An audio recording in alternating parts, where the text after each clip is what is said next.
it's Wesleyan with Let's Go Keto, and today we're going to make the birthday cake that I grew up on, and it's a chocolate cookie sheet cake.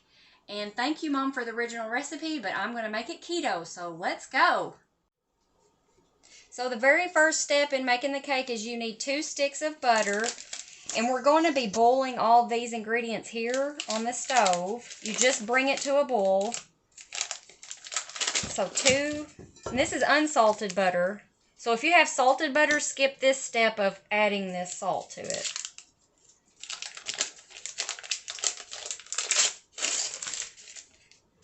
Two sticks of butter.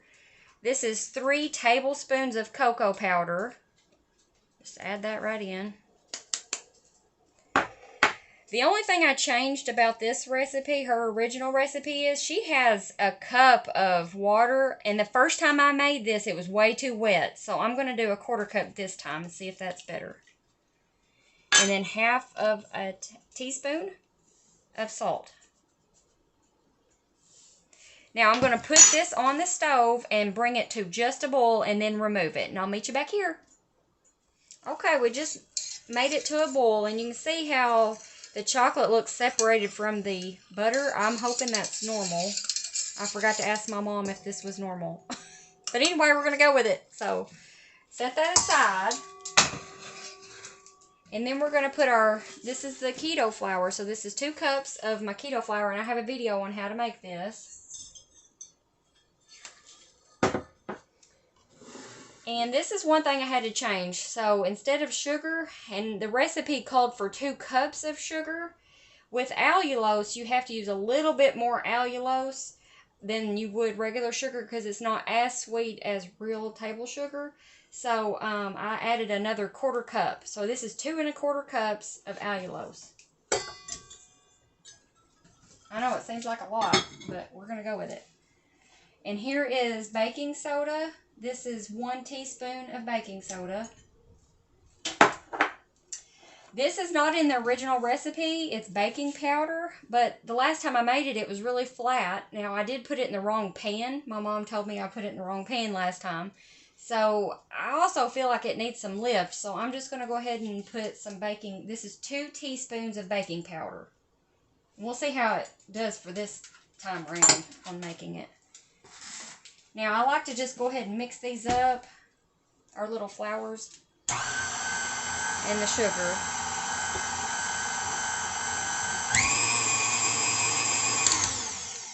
After you have this mixed up, the next step is supposed to be adding this chocolate mixture to the flour. So just pour this mixture right in. And see, it looks lumpy to me. I hope that's normal.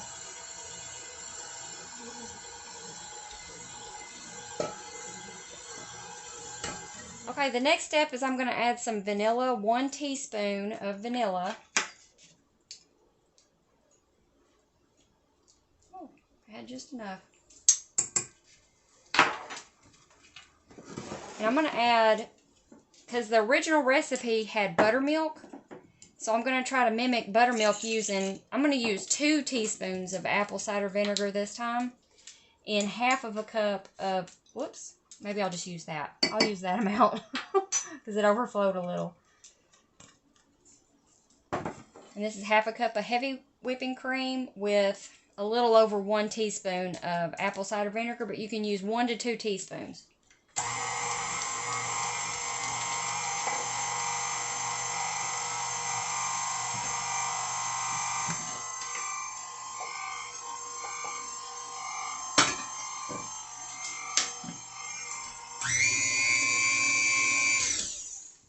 To scrape down the sides.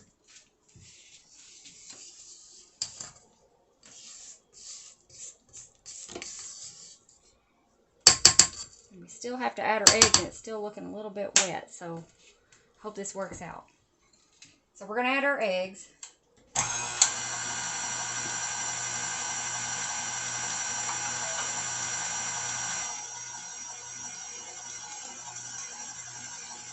We're going to let it mix. Alright, now it's ready to pour into our pan, and I'll show you how I did my pan.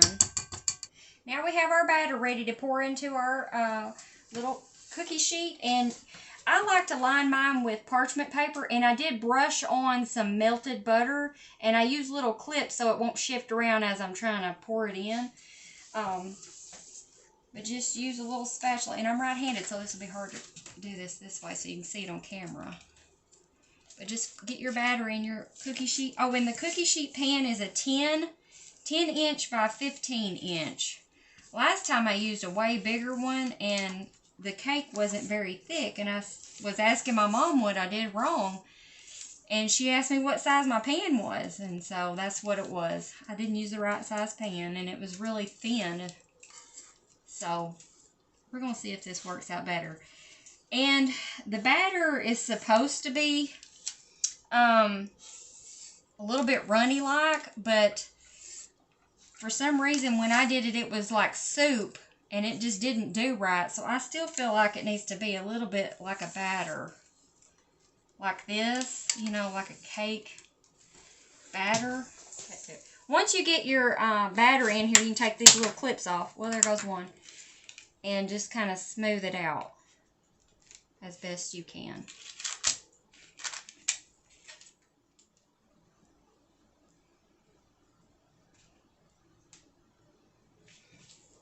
Now that we have it smoothed out, just give it a good shake. See if it'll self-level.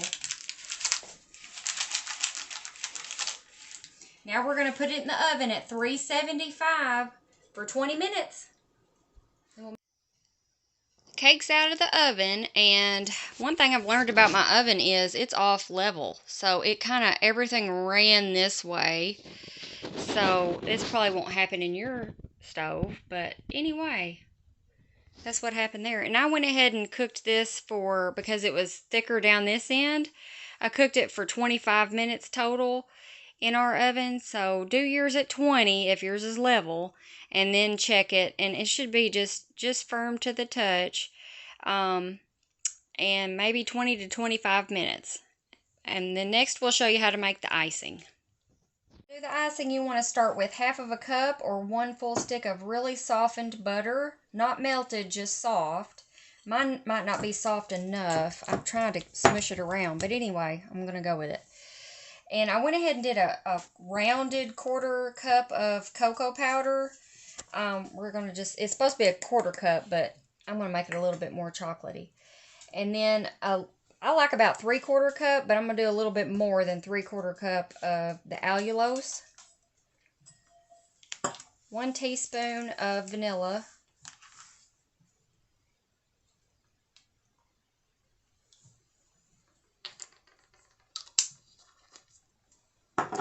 And 1/4 teaspoon of salt. And I don't know how much hot water, so I microwaved my water. I'm going to try 1 tablespoon first and see how that does. I'm probably going to need about 3 or 4. Actually, I'm going to do another one.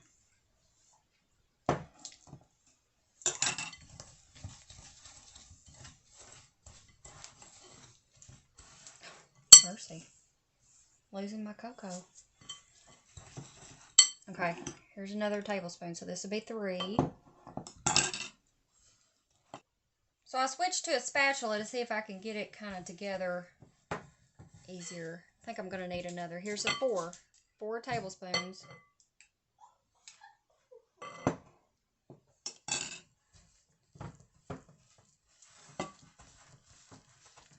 Once I get it kind of smushed together, like it's starting to come together like icing, I'm going to use my whisk again. Okay, here's 5. This may not even be a full tablespoon, this spoon that I have. I don't know.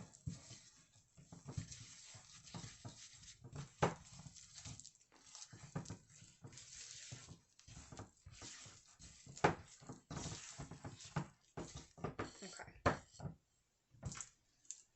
Go back to my whisk. Yeah, there we go.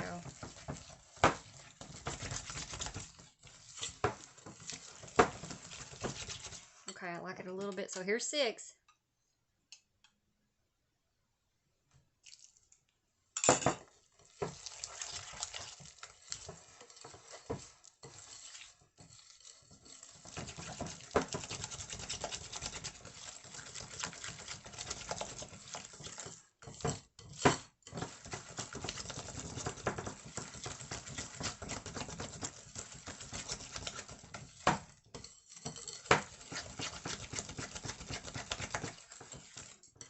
Alright, I'm going to do a little bit more, maybe not a full one.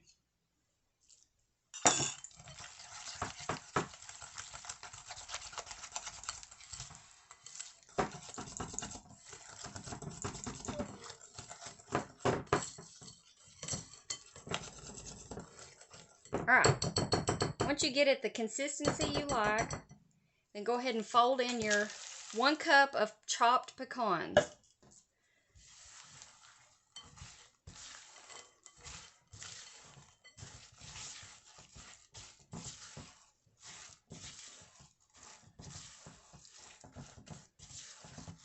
Okay, and I'm going to put this on the cake that I made earlier. Like I said, my oven wasn't level, so my cake got lopsided. And it got a little brown around the edge because it wasn't level. Ooh, this bowl's heavy.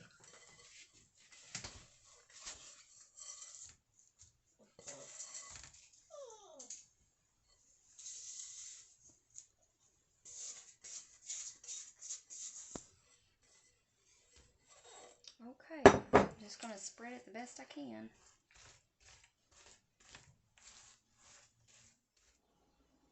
Okay, here's the finished product of it all iced. I had just enough icing to go over the whole cake. And look who's licking the beaters.